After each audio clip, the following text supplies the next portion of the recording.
Alright, so I just thought I would show y'all a quick video on how we are going to rehydrate our sourdough starter.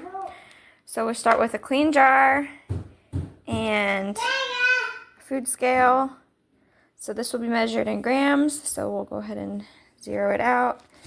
Now, first of all, to rehydrate it, we're going to add 20 grams of starter. So basically one of the packets if you bought it from us. Of course, I'm spilling everywhere, but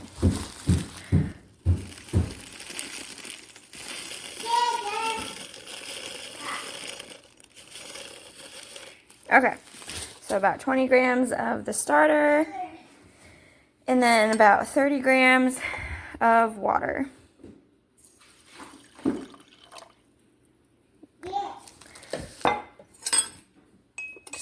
Stir it up. Okay, now I'm just going to cover this, and then set it aside for about 4 to 8 hours or so, just to let it rehydrate before I give it its first feeding. Alright, it has been about 8 hours since I added the water to the dehydrated starter. So we'll go ahead and put this on our scale, and then I'm just going to kind of stir it around.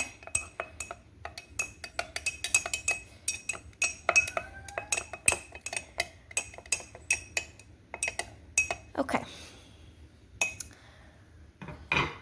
So now I'm going to add about 10 grams of all-purpose flour.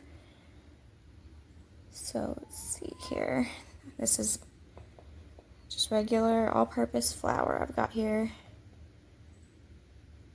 Okay, so 11 grams, so close enough.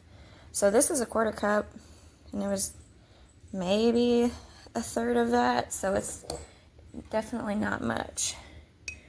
And then I'm going to stir it. Now, I like the consistency to be you want it to be like a thick pancake batter.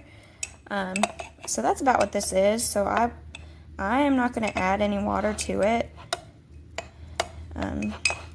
If yours is a little drier than this or a little thicker, you can add a little bit of water. I believe in my instructions I put up to 10 grams of water. You may need to add, but you're just really going for this kind of consistency, just like a thick pancake batter. So I'm going to just kind of stir down the sides.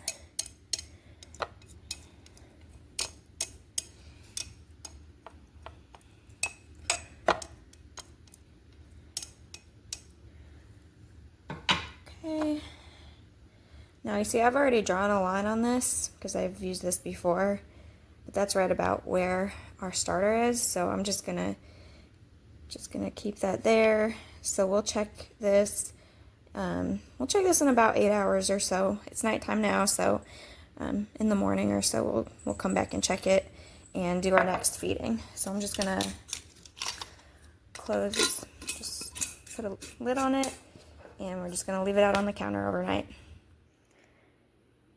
Alright, so it is now the next morning. It's been about 8 hours or so, and we're going to feed our starter one more time. So this is what it looks like.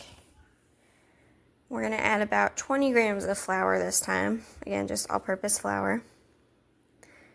So let's add about 20 grams of flour.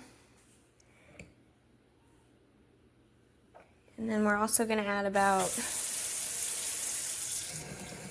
20 grams of water.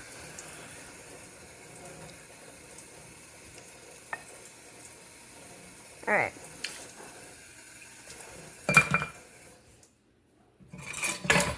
Okay, and then we're going to go ahead and mix it up.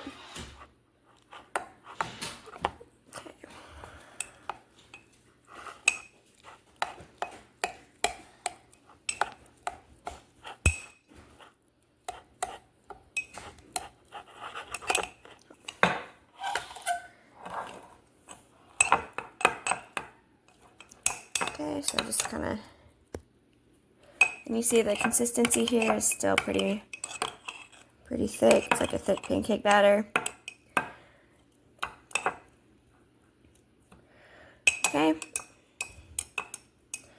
Let me see what it looks like.